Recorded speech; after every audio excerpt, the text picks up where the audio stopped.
So today we are going to build this shed. As you can see here. The size of the shed is 25 by 33 feet and the total cost was around 55,000. So the number of sheets required were 20 pieces, from which one sheet size is 12 feet and another is 10 feet, and overlapping goes 2 feet. You can see the structure here. Metal pipings here are of size 3 by 2. This is a rectangle pipe of 3 by 2, and this is a square pipe of 1.5 inch. And also the purling here is of 1.58. Total purlings we have installed here.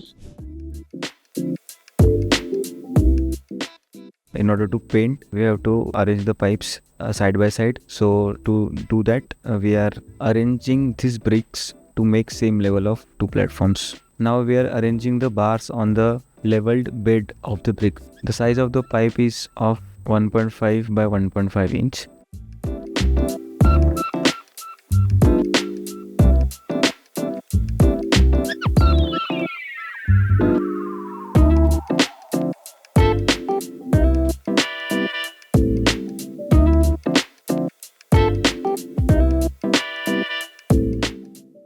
Now we are arranging the bigger size pipes which are of about 3 by 1.5 inch, which will be the main support of the shed truss. Now we are sanding the pipes to make it ready for the paint coat. Here we are using angle grinder with sand disc to sand the pipes, but due to overuse, the disc break in between and the chuck of the grinder got stuck. So we have to stop the work, and we painted the remaining pipes and let them dry. So we had now some time till the machine works again, and also the paint was drying. We proceeded to work on the tiles work to utilize the time.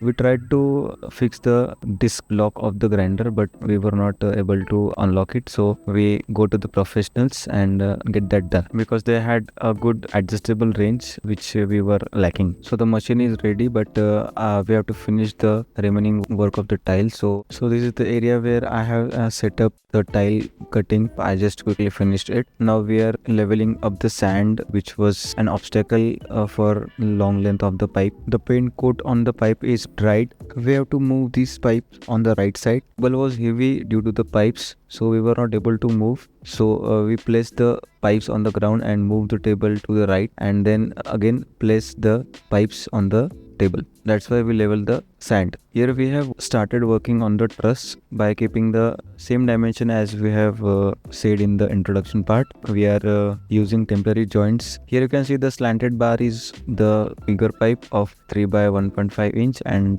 the one on the left is of 1.5 by 1.5 inch, and the center vertical bar is also 1.5 by 1.5 inch. Here I am cutting the center vertical pieces for the truss. Due to the slope of the truss, the center vertical pieces get smaller and smaller as we reach the end part of the truss.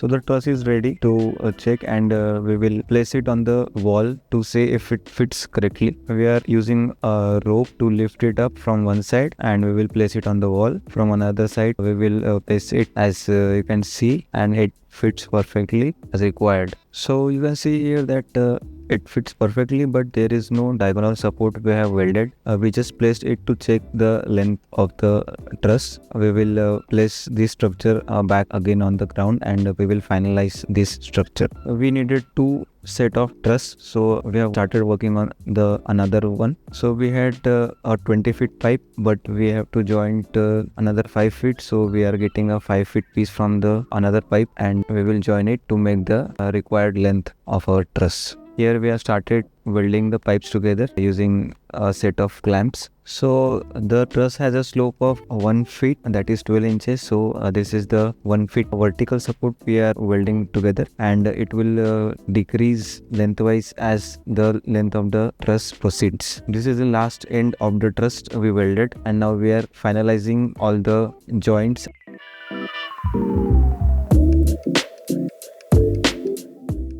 Now we have started working on the vertical support of the truss. So now we have removed the first truss which we have placed on the walls and got both the truss together and started welding the diagonal support, which looks like a zigzag pattern, which adds more strength to the truss. So this is how the zigzag pattern looks after welding the diagonal pipes. The other truss is still in progress. The section where the slope of the truss is getting minimum, we have not welded the diagonal pipes as it is not required and it also doesn't fits. So the truss number 1 is ready with all the diagonal support, and we are getting ready the second truss with the diagonal support. Make sure to wear safety glasses while doing welding work, and also in the night if you are working, a good lamp will help you to weld. The main advantage of adding diagonal support to the truss is it prevents the whole structure from bending and buckling, as it has all the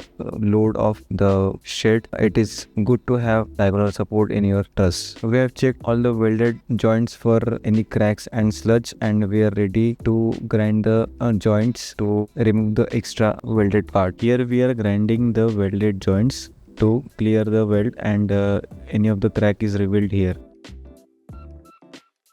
After checking, we started welding the holes which are revealed after grinding. After finalizing both the truss, we will place it on the required length on the wall, and we are lifting it as we have previously lifted by a rope. We have cut the wall section where the truss will go inside a bit in the wall, and here we are using a cutter machine to cut this wall.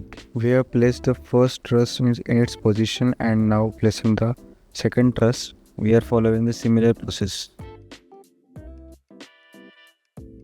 Use a spirit level or water level to check the alignment of the truss, and you can add the support wherever required, and then fix a T section in the bottom of the truss as you can see here, and you can also weld it with anchor bolt.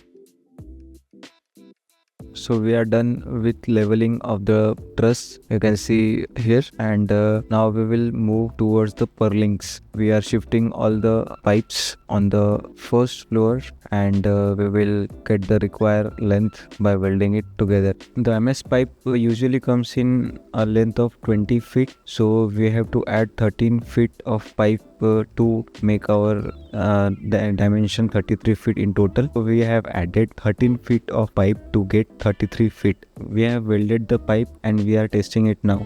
So the dimension of purlins are correct, and we are proceeding to weld another 6 purling pipes. We will cut the required pieces and weld together. We have total 7 of the purlins. After getting the structure ready, we are now headed toward the shop to get the metal sheets for our tin shed. Here you can see we have different varieties of the tin, and this is 55 mm and 14 feet, and the below one is 12 feet, same 55 mm, and this one is a wooden textured sheet, and below that you can see it is a 50 mm sheet of 14 and 12 feet, but we required a 0.60 mm sheet, so we have to move to the go down of the shop. You can see this is a ready structure of the sheets we are using in our shed. This is Indradhanush of JSW. This is the self drilling screw of HP. The size is of 2 inch, and they are really good. This is the example of how the self drilling screw works. Now we are heading towards the go down of the shop. The vehicle has already loaded with our sheets, and they are loading some more. We need total 20 sheets of 14 feet and 12 feet. The shop owner is good and kind, and he has checked all the sheets before giving us.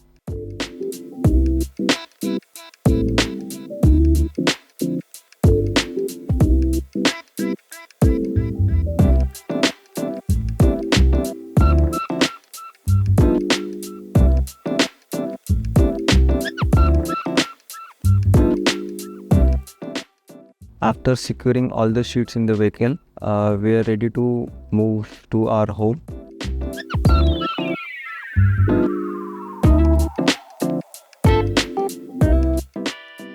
We have reached our home and making some space for the sheets. Here the vehicle arrives and we will unload it right here only.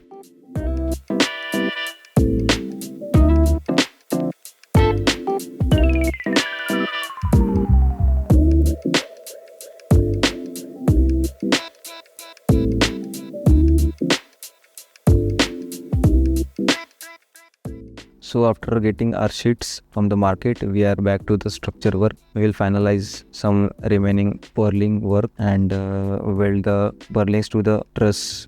Just a nice suggestion regarding the purlings, because the length of the brick on both the side or wall on the both the side may vary. So make sure to get some extra length on your purlings, and you can cut it the extra length after your whole work is done. After finishing all the purling work, we have laid all the purlings on the truss, and we will move them to the required length. Here we are testing the end support truss, which is exact copy of our truss but without diagonal support. Here we are drilling a hole on a metal plate which will work as a base for the end support. You can see that the same screw can be used as a drill bit. We are cutting this section to join it to the truss. The base plate is being welded to the end support, which has holes in it, and it will be secured to the end wall. To reduce the heat, we used some water because we were in a hurry to test it. This is the end support of our shed on both the sides. It is exact copy of the truss slope, but there are no diagonal or vertical supports. It will just make sure that the level of the shed is perfect. We have fixed the end support to the both walls, and now we are starting to weld the purlings to the truss. Here I'm adjusting the top purling bar, and now we will start welding. After distributing the purlings in the required length, we have fixed our first purling and last one. After getting both the end purlings on their place, we will distribute the remaining purlings equally. Here we are shifting our sheet from ground floor to the first floor, where we are going to make our shed.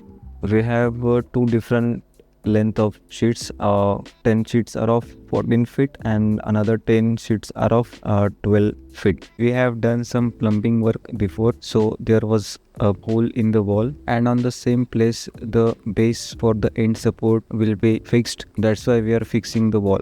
Due to overuse of grinder, the armature of our grinder has burned, and we need to replace it with the new one. We have get a new armature from the market. This is a 550 watt Bosch grinder, and the armature costs around 350 to 400, which is not an original one, but it works. But the original armature costs around 800 to 900 rupees. As the new armature does not have a plastic bush, as it was already with the Bosch original armature, we are removing the plastic bush from our previous armature and fixing it to our new armature.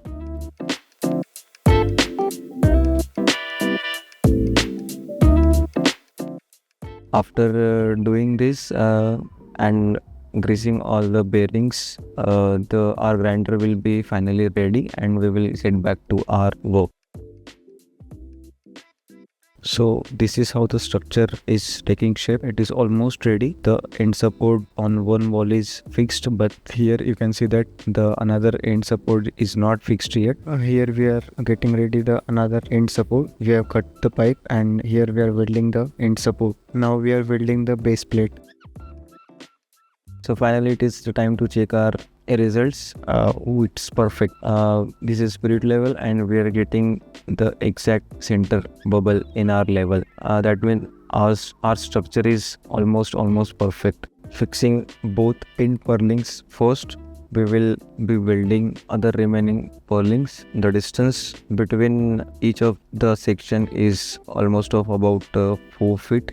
Here our machine has given us some maintenance work, so the positive terminal of our welding wire has burned, and we will just get some new fresh wire and fix it so that it doesn't overheat. Now we are building the center of purling, but the welding sparks might damage the stuffs which are below it. So we are trying to cover the stuffs with the carpet and wood sheets so that it doesn't damage the other stuffs. Now we have started welding on the left side truss with the purlings. Due to the height, I have to sit on the structure to weld the purlings. Now we have started welding on the right side truss with the purlings.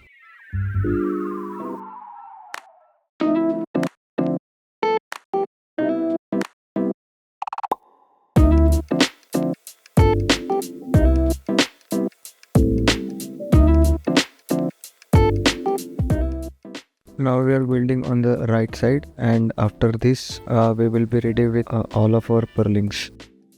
After finishing all the purlings, we have realized that one pipe is getting short in length, so we cut the required size pipe and welded. We also have a water connection pipe going there, so it was a quite difficult task to weld near plastic.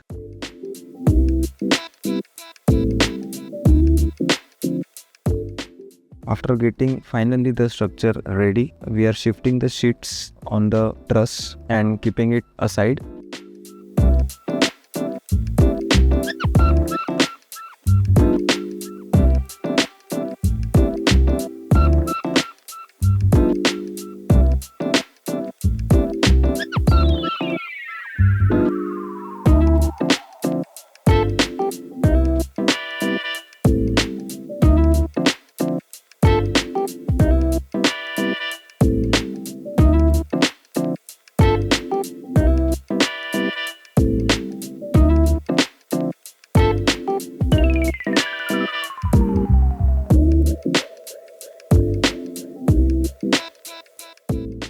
We have get our all sheets on the structure and we are stacking it to reduce the space.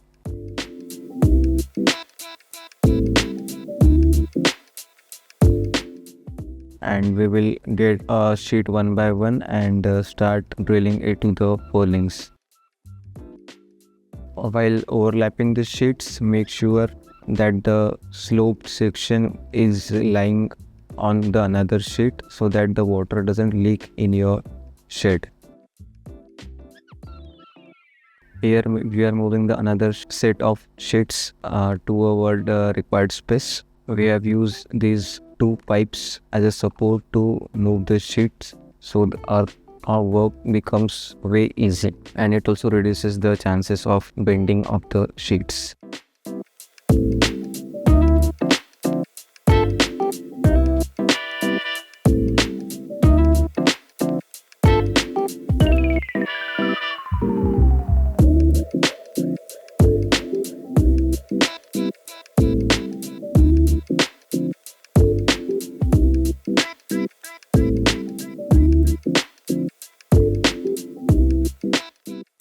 So we have placed all our sheet on the structure, and now we will start drilling the sheets one by one.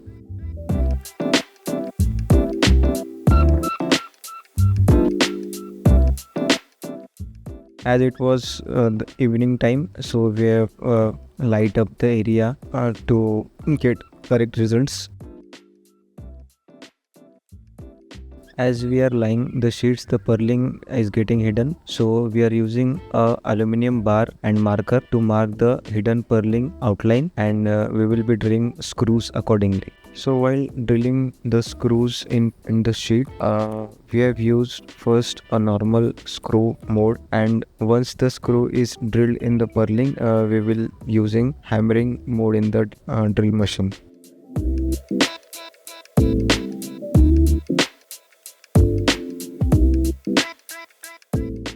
So from the bottom, the wave looks like this while drilling.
So you can notice here that we have left some extra length of the purling, so that while adjusting all the sheets, you don't get shorten on the length of the pipe.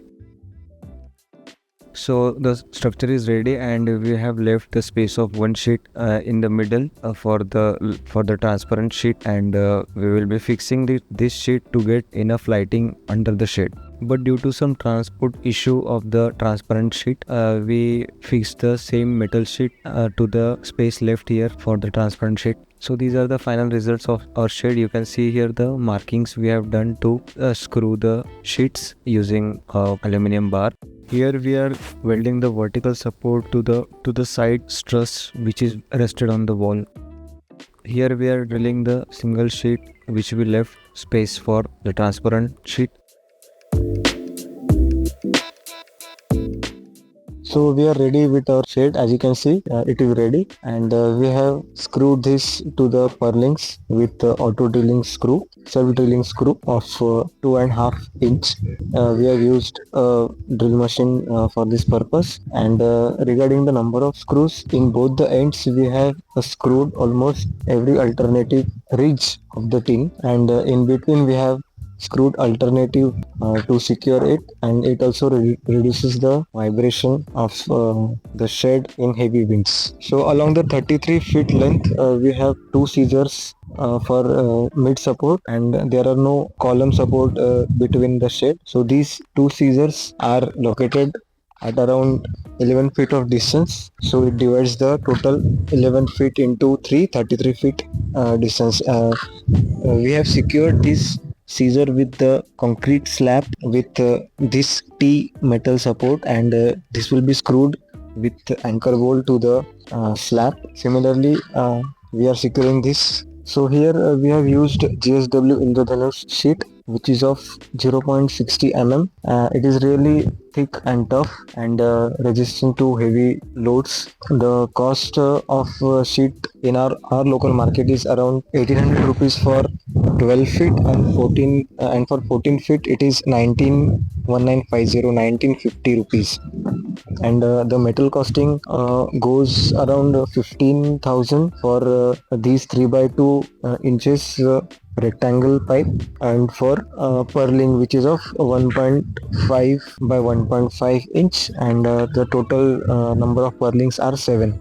So these are the metal scissors we have used to support in between, which are combined with a rectangle and a square pipe, and we have also added a diagonal support for extra strength. These are located in between 11 feet of distance from both walls, so it is divided equally, and along the length it is 25 feet, and we have total 7 numbers of purlings. So in the extreme end of the shade on left and right side, we have used a copy of a metal scissor, but without diagonal support, because we will be doing brick work, so there is no need of diagonal support here. We will add brick work, and this gap will be packed. Similarly, we have used on the left side, and you can see that we have completed some of the brick work here. So the final results are something like this.